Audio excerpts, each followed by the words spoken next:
Next, I'm going to introduce Tim Severin to you, who's going to talk about, as I said earlier, the reality of Moby Dick and Melville.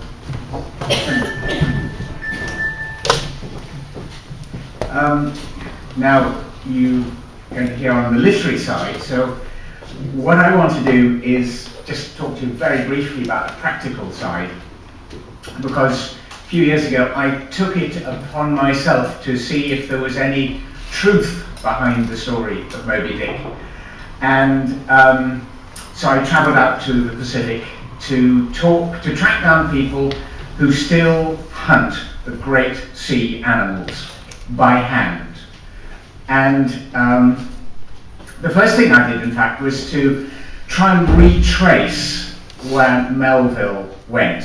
He spent a little time on a whaling ship, and he actually deserted that ship in the Marquesas Islands. So I went to the Marquesas, where Melville and a young companion, their junk ship, their whale ship, had sailed off, and he claims to have spent 4 months on the island, and that it was inhabited by cannibals.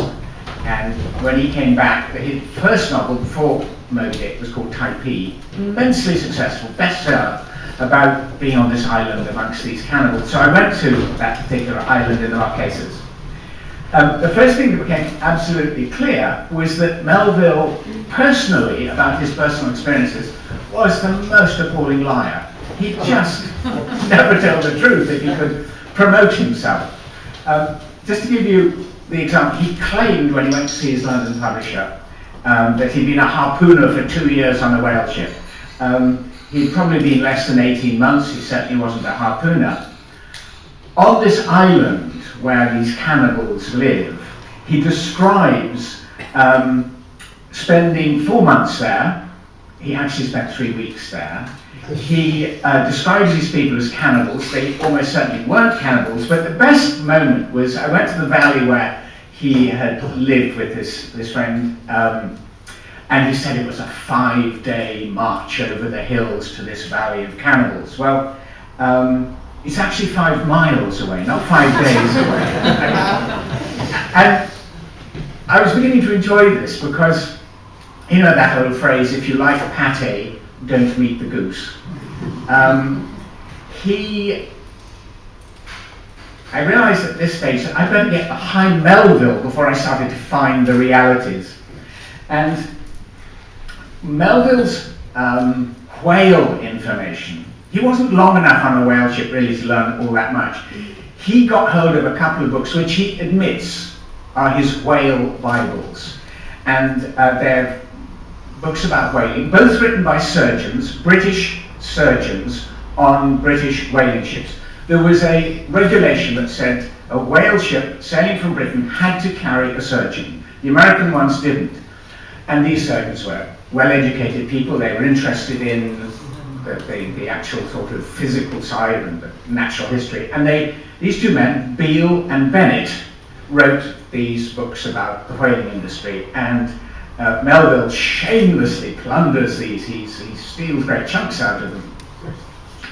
This is not so unusual, because when I went to track down a copy of Beale's book on whales, Surgeon Beale's book, I was using the London Library, and they had a copy on the shelf, which was a reprint, but quite a valuable reprint. I took it down, I opened the front page, and it had been given to the London Library, and there's a description of the front page from the person who had given it to the library, and it was the inscription presented to the London Library by Patrick O'Brien, who wrote the Maturin stories. So here was a modern novelist stealing or getting his information about whaling in exactly the same way that Melville did.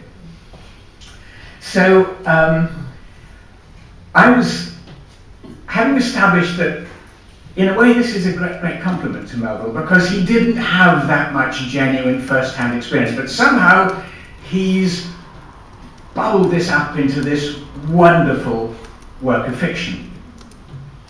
I then wanted to go and see is there any such a thing as a white whale? And do the people in the Pacific, I mean, is there a reality about the white whale? And I went, first of all, to some, in the Philippines, a little tiny island where they used to hunt whale by hand. But above all, they hunted huge manta ray and whale sharks. And what I found there straight away was that they had this belief in a white whale shark and a huge white manta ray, which protected the other manta rays. It was a sort of godfather figure. And they, that is to say, these the people of Pamilacan, refused to touch this animal. They should treat it with great respect. At the moment, in fact, I'm writing a novel which is based in Saxon times, and again, this idea of whiteness being associated with something sacred or mystical, and Melville has the most wonderful riff on the whiteness of the whale, where he talks about the white elephant in Siam, and various tribes in North America that worship white creatures. And I was finding it in the Philippines. I then went to Tonga because I heard that there was a man there who's still alive, who in his lifetime had been a harpooner on a rowed whaleboat. And to my delight, it turned out he was part Maori and part Tongan. And of course, he was my equivalent of Queequeg, but in this wonderful way, he came down the street when I went to track him down. He lived in a little shack down, and he was a priest. So he had the long black gown on, and he was suddenly, like to me, like Sir Father Mapple in New Bedford. And I want to read to you, just very briefly, because he had his old harpoon still, and he took me out of the garden, and I said, how do you use this harpoon? And he, let me just track this down for you, because it gives you some idea, when you read Moby Dick, and the sort of the mystical moments, the out-of-world experience of when you're actually harpooning a whale. This is actually how I describe this half Maori priest who used to be a harpooner on a rowed whaleboat. I just want to, here we go. He's describing how he, let's get this fancy, he's, as a youth, his first time he threw a harpoon into the whale. Taking the harpoon in both hands, he stepped back onto the open space of grass, crouched down with his knees half bent, took a half step forward, and, in a slow instant, charged. The same withdrawal, the same sense of removing into some other world came over him. It was so unexpected that I felt my skin tingle. Samson, his name's Samson Cook, glared to left, then right, took another half pace and straightened up. He was searching for whales and had seen one. He's mining everything. It becomes very real to him. He turned his head and called out to an imaginary boat crew behind him. Pull, pull! He looked forward again, swayed his body from left to right, took a half step to one side, hefted his harpoon, then swayed it up so that the sharp head pointed to the sky. Pull, pull, up, up, up! He was screaming now. I noted that he held the heavy harpoon in the classic pose, right hand on the heavy butt, the left hand on the shaft to guide it, not to throw it like a spear, as Ronnie showed in many contemporary illustrations where you see him throwing like that. The heavy harpoon is tossed upward like a caber, so that it topples over in its trajectory. Pull, pull, that's right, Samson was shouting again to his imaginary crew. He was no longer on the grass behind his house. He was out at sea in pursuit of the whale. With a loud cry, he heaved the harpoon into the sky. It made its arc and thudded into the grass in front of me. Samson whirled and flung his arms out, the skirt of his black coat flying. "Back, back!" he yelled, waving his arms to the phantom crew. He could see them, I could not. He ran to a lance, snatched it from the pile, and was again shouting to his crew. They must have responded in his dream world, for suddenly Samson turned and threw the lance, the killing weapon, low and flat across the sword. It skittered past in front of me. Samson leapt and gathered in the rope, hauling back the lance for a second throw, and a third, and a fourth. Samson was sweating. An old man, and he must be in his 70s. He was still strong enough to hurl 30-pound harpoons and lances with a strength that was almost demonic.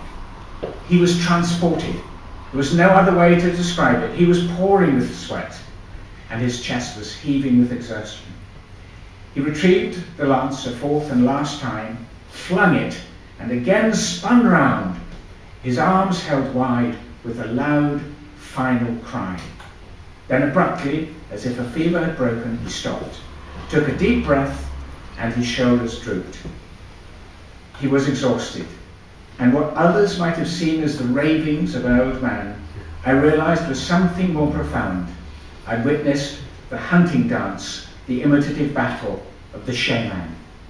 For perhaps 10 minutes, Samson Cook had not been a reverent minister of the Tongan Wesleyan Church. He'd been a tohunga, which is a shaman.